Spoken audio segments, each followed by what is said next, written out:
Hello दोस्तों, good morning. My self Aman Singh, second from medical student. This video is basically for the chemistry. जो मतलब chemistry को मैंने 3 part में डिवाइड किया है। पहला हमारा फिजिकल, दूसरा है ऑर्गेनिक, तीसरा है इनऑर्गेनिक। देखो, इन तीनों पार्ट्स को यानी फिजिकल, ऑर्गेनिक, इनऑर्गेनिक को मतलब आप एक ना एक सब्जेक्ट में सबका आपका ईजीएसटी होता है, चाहे फिजिकल मान लो, चाहे ऑर्गेनिक, चाहे इनऑर्गेनिक।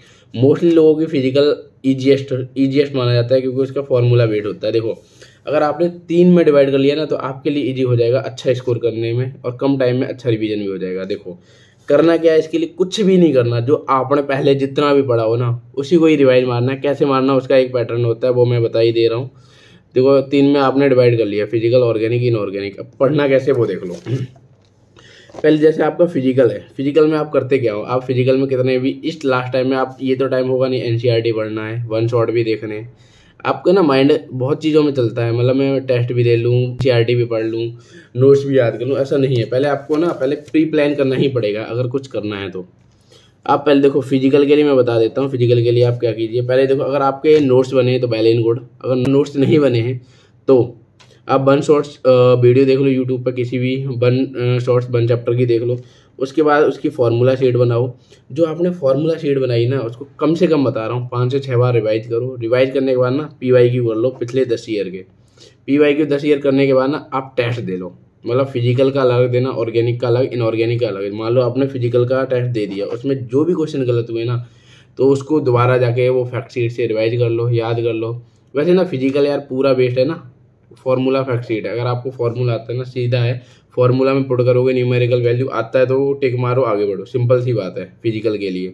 हाँ, फिजिकल में एक आपको उस पर थोड़ा ध्यान दे लेना। जो पहला चैप्टर है जिसमें पूछा जाता है मोल, मॉलिक्यूल और एटम, ये तो सिंपल है, ठीक है, ये फिजिकल का सिंपल है। अगर आप फैक्ट शीट बना रहे हो ना, आराम से आपके ना 10 से 12 क्वेश्चन हो जाएंगे, सीधे फॉर्मूला बेट आते हैं। अब फिजिकल की बात आती है इनऑर्गेनिक। देखो, इनऑर्गेनिक का सिंपल सा फंडा है। अगर आपने रट्टाफिकेशन की होगी ना और एक्सेप्शन सारी याद की होगी तो आपकी इनऑर्गेनिक ना स्मूथ होगी, मक्खन की तरह होगी। सीरियसली बोल रहा हूँ, मक्खन की तरह होगी। इसके लिए आप कुछ भी मत करना, मुझ पर भरोसा रखो। अगर मुझ पर भी नहीं रखना ना, एक बार खुद करके देख लो, खुद सिंपल। अगर आपने कभी भी इनऑर्गेनिक टच नहीं की होगी ना तो उसके लिए आप पहले वन शॉट देख लेना। वन शॉट देख लिया, वन शॉट एक ही बार देखना, फिर बार बार जितनी भी बार हो सके ना 4 से 5 बार ना एनसीईआरटी पढ़ देना। एनसीईआरटी पढ़ देना, रट्टाफिकेशन मार देना जितने भी एक्सेप्शन हो, और सिर्फ एनसीईआरटी पढ़ना, पीवाईक्यू लगा देना, फिर टेस्ट दे देना। इनऑर्गेनिक खत्म। हाँ, एक चीज़ और, इनऑर्गेनिक में क्या दिक्कत है, लोग एस ब्लॉक के लिए ना एल्कली अल्कलाइन मेटल में कंफ्यूज होते हैं। तो वो जब भी पढ़ो ना कंपैरिजन में पढ़ो। इसकी इलेक्ट्रोनेगेटिविटी क्या है, इसकी इलेक्ट्रोनेगेटिविटी क्या है, इसकी इलेक्ट्रॉन गेन एंथैल्पी क्या है, इसकी इलेक्ट्रॉन गेन एंथैल्पी क्या है। जब आप कंपैरिजन में करोगे ना तो कोई दिक्कत नहीं आएगी उतनी, ठीक है। अब लोगों को पी ब्लॉक में दिक्कत आती है। पी ब्लॉक करने का यार मैं सब एक बेस्ट तरीका बताता हूँ। 6 ग्रुप हैं, दिक्कत होती है, मेरे को भी पता है। आप जब भी इनऑर्गेनिक करो ना, जब भी मतलब 6 दिन में डिवाइड कर लो। शुरू में मैंने बताया था इनऑर्गेनिक 6 दिन या 7 दिन में डिवाइड। सुबह उठो, सबसे पहले एक ग्रुप याद कर लो। पहले बोरोन ग्रुप याद कर लो, 14 ग्रुप कर लो, फिर 15 कर लो, फिर 16 ग्रुप कर लो। मतलब हर ग्रुप को ना सुबह उठो, एक ग्रुप काम खत्म कर दो। और डी ब्लॉक में देखो, आप पीवाईक्यू लगाना, ज़्यादा दिक्कत मत लेना, डी ब्लॉक। तो ये पूरा प्लान हो गया हमारा इनऑर्गेनिक। बात आती है ऑर्गेनिक कैसे करनी है। देखो, ऑर्गेनिक करने का यार देखो 2-3 तरीके होते हैं, बेस्ट तरीके। अगर आपने पहले एनसीईआरटी पढ़ रखी है तो वेल एंड गुड, नहीं पढ़ रखी तो आपको पता नहीं होगा ऑर्गेनिक में क्या करना है, ठीक है। क्योंकि देखो, ऑर्गेनिक में एनसीईआरटी में काफ़ी चीज़ है, मतलब डिटेल में भी है। आप एनसीईआरटी ना लाइन बाई लाइन पढ़ते हो ना, काफ़ी लोग बोर भी हो जाते हैं और किसी को पता भी नहीं होता क्या पढ़ना है। तो ऑर्गेनिक का मैं पर्सनल तरीका बता रहा हूँ। वन शॉट वीडियो देखो आप, फिर एनसीईआरटी पढ़ो।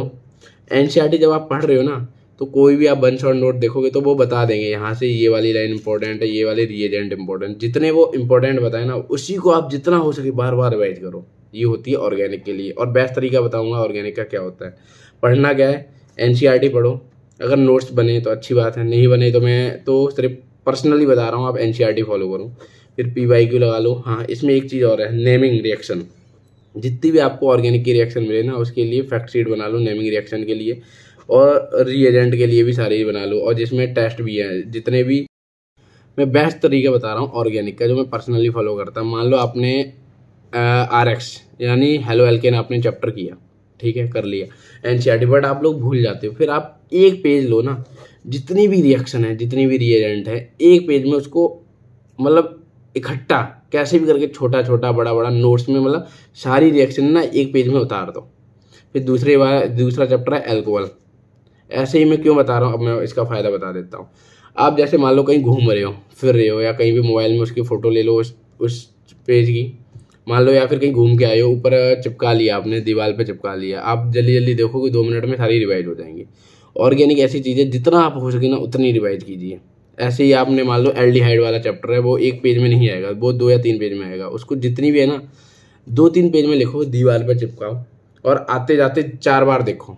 4 बार देखोगे ना आपके दिमाग में फिट हो जाएगा, रट्टाफिकेशन हो जाएगा। और कसम, ऑर्गेनिक इनऑर्गेनिक का एक ही फंडा है, आपने पढ़ा है टिक मारा आगे बढ़ा, पढ़ा है टिक मारा है तो आगे बढ़ोगे, वहाँ पर कोई भी दिक्कत नहीं लगाओगे। और जब भी फिजिकल केमिस्ट्री की बात आई ना, फिजिकल केमिस्ट्री में अगर आपको फॉर्मूला सारे आते हैं, फैक्ट शीट आती है, तो उसमें सारी की सारी सिर्फ न्यूमेरिकल वैल्यू चेंज होती हैं और कुछ नहीं होता उसमें। आप क्वेश्चन में मतलब जो भी न्यूमेरिकल वैल्यू रखो, कट मारो, सिंपल कैलकुलेशन होती है, आप मोस्टली कर ही सकते हैं। 1-2 कैलकुलेशन हार्ड होंगी जो पॉइंटों में। कहने का क्या मतलब, अगर आपको फॉर्मूला सारे आते हो ना, स्मूथली फिजिकल केमिस्ट्री भी हो जाएगी।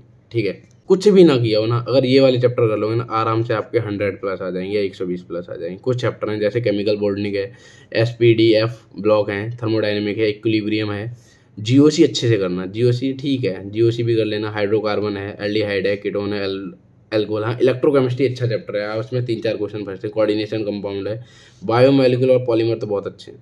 इसका मैं एक स्क्रीनशॉट साइड में दे दूंगा। ये ऐसे चैप्टर अगर आपने कुछ भी केमिस्ट्री में नहीं करे ना, इतने क्वेश्चन कर लोगे, मतलब इतने चैप्टर कर लोगे ना, आपके आराम से 100 प्लस या 120 प्लस आ जाएंगे। बाकी का मैं आपको टेलीग्राम अपनी ID दे दूंगा या फिर इंस्टाग्राम ID दे दूंगा, कोई भी दिक्कत आए वहाँ पर पूछ सकते हो। फिर मिलते हैं, जय हिंद।